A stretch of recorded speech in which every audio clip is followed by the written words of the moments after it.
Well, we wanted to give you an opportunity to listen to what Brian has to say at CG Health. And well, Brian, first off, welcome.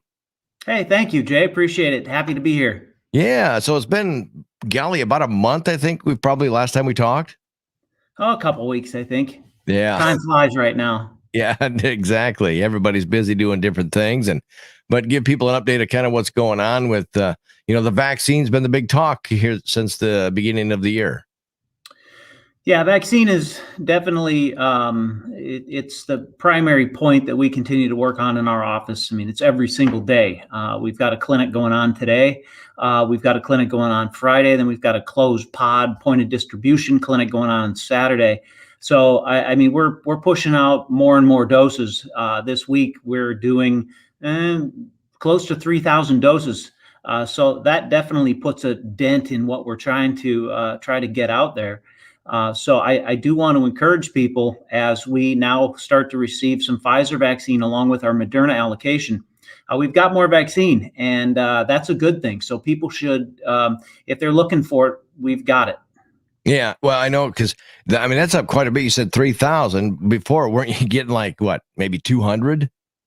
Yeah, we started a month and a half ago. We're getting a couple hundred at a time, and that doesn't go very far when there's a lot of people who want it. We've got 800 doses of Moderna this week. We've got 1,170 doses of Pfizer, and then we did get an allocation of Johnson and Johnson. Now that vaccine is earmarked for manufacturing. And so our tier 2 group on the business side is where those vaccines are going. So right now we've got 2,000 doses that are going out to the general public, and that people were able to sign up for on Monday. I got to say, in the past, we've filled up on our doses, or excuse me, we filled up our slots for our doses in a pretty rapid amount of time. I mean, minutes on our website. And there were slots throughout the entire day that people could sign up for. And so I do want to encourage people, number one, get the vaccine. Number two, get the vaccine wherever you can, whether that's through our clinics, whether that's through Mercy's clinics, whether that's through Hy-Vee or other pharmacies that might be carrying it. But please, we're strongly encouraging people to continue to seek and receive that vaccine. Yeah. So how soon? I mean, are you doing it all week long? You spreading out day to day, or is it Mondays we're doing the vaccine and then we'll get the next bunch next week? Yeah, so the way this works is we're notified. Generally, it's late in the week how many vaccines we're going to get for the next week. We usually get those vaccines in on Monday or Tuesday. So we always have our vaccine clinics on Wednesday. We like to have a break on Thursday, kind of come back to the office, get things situated, and then another clinic on Friday.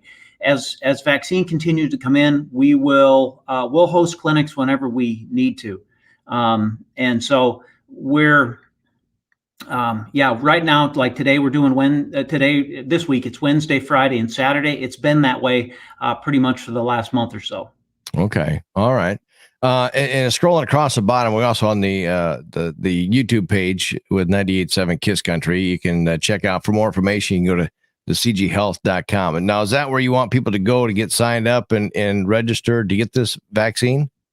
Yeah, so registration always starts at 10 o'clock on Monday mornings. Again, we've got online availability.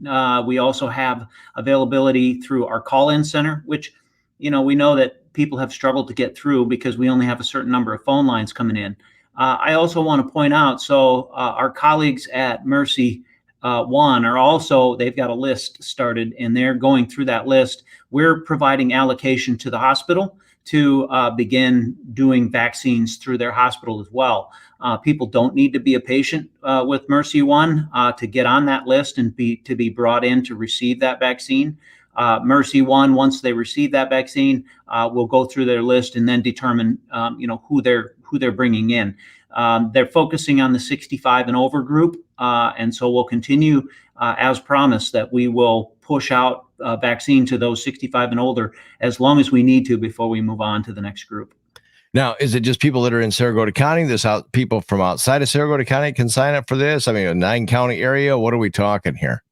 There's no residency requirement. So, and that's per basically the federal government and the state of Iowa have said, we cannot restrict access to vaccine because it's a federal asset. So the federal government has purchased that vaccine and has provided it to us at no cost in order to give it to people in that same manner. And so we don't check residency. People can get in line anywhere they can get it. And so by all means, if you can't get it in one county, check with another.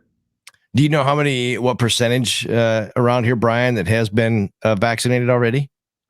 Well, the numbers that I have were for the 65 and older group was rather low, and I'm a little concerned about that. It was about 28% last time I looked, and that was, now mind you, that's 28% of people who've been fully vaccinated. Okay. Okay. The state of Iowa, I think, is talking about a number in the 60% range for people 65 and older, but that I think includes people just who have received at least one dose. Okay. So. Obviously, we want to see those numbers increase, and we definitely want to make sure that those people in that age category, 65 and older, are accessing the vaccine for sure. So you've seen the increase of vaccines coming to the state or coming around this area. You said around 3,000. Is that going to continue to grow? You're going to get more and more as these pharmaceutical companies get these kicked out? Yeah, I would anticipate that. Now, Johnson & Johnson vaccine became available just this week. Right. And so because Johnson & Johnson had basically a reserve of some product already made, they were able to push that out, and the governor, again, determined where she wanted that to go. And I'm fine with that. I think it makes a lot of sense. The one-dose vaccine makes sense for certain populations to, kind of get in and get out a little quicker. In other words, they don't have to come back for that second dose. I think businesses make sense. I think those incarcerated also make sense to use the single dose. But Johnson & Johnson won't be a staple in our allocation for a while yet. So I think that was kind of a one-time shot, and then we probably won't get any for a while.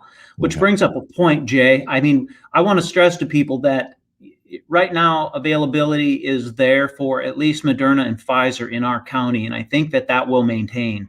But people should not try to pick and choose which type of vaccine they want to receive. The mRNA vaccine is clearly safe. We're stressing that people get a vaccine no matter what variety because the protections are clearly there.